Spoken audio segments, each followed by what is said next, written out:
Okay, so today we are going to be talking about how do we have to use the compass.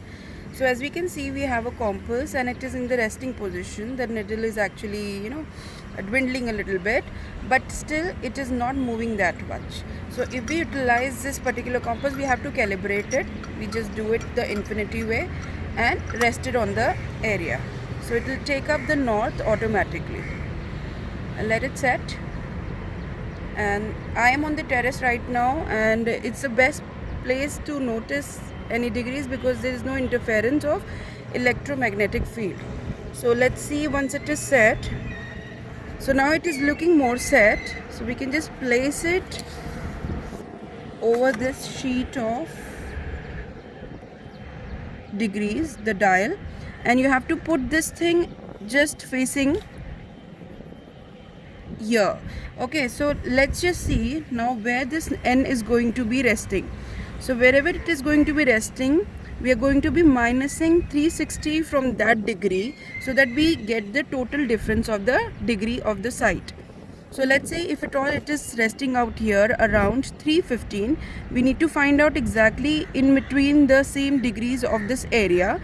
So if it is around 310, so we are going to be minusing 310 from 360. So it is going to be a 50 degrees difference. So we can say that n is anti-clockwise 50 degrees on the side. So anti-clockwise if we are mentioning, then definitely we know that what is the movement of n. So this is going to be n, this is going to be s, here it is going to be e, and here we are going to be having west. So every direction is going to be anti-clockwise 50 degrees inclined. Okay, so this is one of the things to read the compass. Second is how to place this degree on the layout. So let's just remove the sheet and use your layout with proper measurements of the homes and the drawings. So just keep it on the Brahm Bindu. To find the Brahm Bindu, we've squared out the whole layout and we've kept it in the center area. So as we can see, it's resting slowly.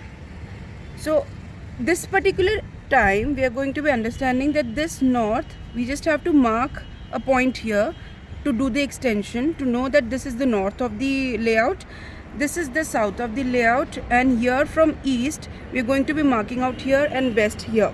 So now we know that north, the cardinal directions are actually falling on the corners of this layout, and the intercardinals are falling on the facing of the walls. So this is going to be your northwest, this is going to be your northeast, this area is going to be southwest, and this area is going to be your southeast.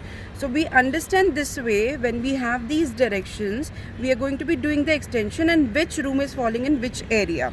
So in this small layout like this, we are using only 8 directions to mark it, and in the bigger plots and the layouts, we are going to be using the 16 or 32 directions divisions.